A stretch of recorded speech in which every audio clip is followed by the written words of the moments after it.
Giving sukh to others is not limited just to your family, your friends, your colleagues, but it can go towards animals, it can go towards plants, it can go towards the environment, it can go towards your parents. They've given you so much, so we should give them sukh back. Towards our guru, those that already give us, to give them sukh is a very natural transaction. But even towards those that haven't necessarily given us anything, we should have the intention to give them sukh.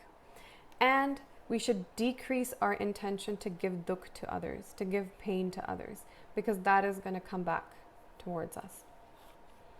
For example, I'll give you an easy example of how to go about this.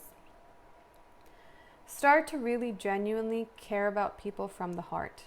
Live in a state of aware. Sometimes it's really strange to say love people. You're like, I just don't feel it. I don't understand why I can love a complete stranger. No problem. Let's put love out of the equation. Let's live in a state of non-hate. Aware. I am not saying, see, when we say that you should be nirvad, you shouldn't hate others, you should be in a state of avad, people bring out these what if someone is hurting you, or what if there's a war going on, what if there's Hitler? You go to the extreme conditions, which are far and few in between. You'll know what to do when you come across them. Likely you won't come across them in your lifetime. What I'm talking about is your day-to-day thinking. Sometimes you can sit and you're thinking about nothing, and then all of a sudden you're thinking about how you're going to get revenge on this person. This person did this to me, and you're in your mind, you're like, one day I'm going to come out to the forefront and I'm just going to show them. I'm going to show my haters. Look at how many rap songs are about showing your haters. Okay, I don't even think you have that many haters. But in your head, you sit down there and it feels good to one-up someone, right? It feels good to hate someone and then like win against them. This state has to go. You don't have that many haters. People don't think about you that much. I know you think that people think about you. They don't. Live in a state of aware. Let's say you're at a bus stand and there's a girl there who just looks like she might be really mean. So then you put up a defense already. If she does this to me, I'm going to do this to her. She does this to me. Nothing has happened yet. Nothing. But the defense is there. This is living in a state of that. How is this going to produce sukh for you in the future? Or when you go to a family function and something has happened in the past with a relative, all of a sudden your defense is up. If she does this to me, or if he does this to me, I'm going to do this to him. Nothing has happened yet. And most likely nothing is going to happen. But living in this, undercurrent of always being in defense mode.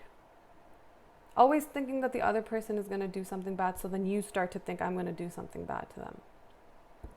Chug that out of the window. This is coming from deep-seated habits from the past. A self-preservation habit that you have is causing you to feel like you have to hate everyone. This is one example, by the way. This can happen with a lot of other things. So chug this out just by being aware. Hold on, am I tensing up for no reason? Nothing has happened. People are not out to get me.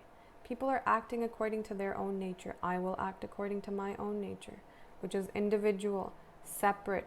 I make my nature.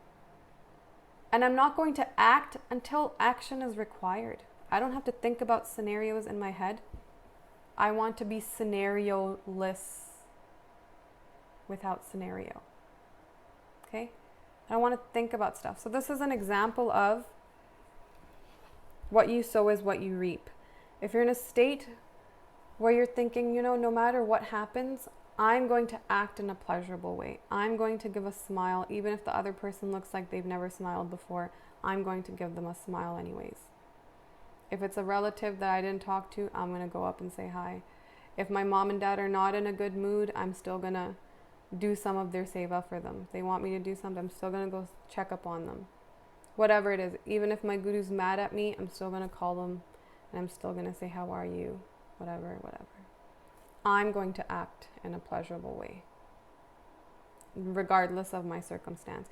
If you start doing this and you get comfortable with this, your personality will change. And all of a sudden you realize, I'm actually a happy person. Why?